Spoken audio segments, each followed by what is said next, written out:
Here we've got two numbers written in two different ways. One in scientific notation.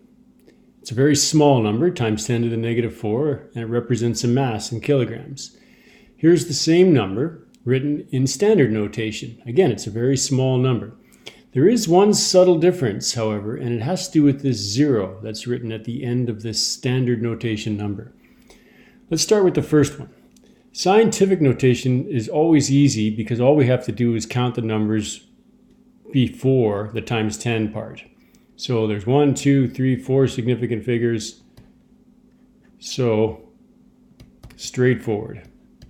They all have significance. In other words, this 2 at the end is our only dodgy number.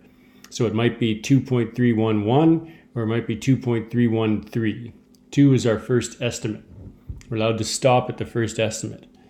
The second number, if we wrote it in scientific notation, gives you the same number with one subtle difference. It's this 0 at the end. When I'm counting significant figures, I start with the first non-zero number, the 2.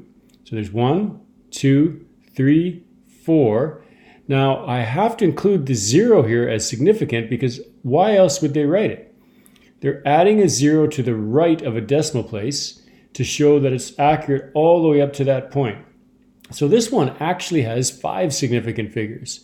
If we were to write this one in scientific notation to represent the 5 significant figures, I would have to include the 0. I would have to write it as 2.3120 times 10 to the negative 4. So they've added that 0 at the end to show somebody that their measurement is accurate all the way to that point. So the second number has 5 significant figures.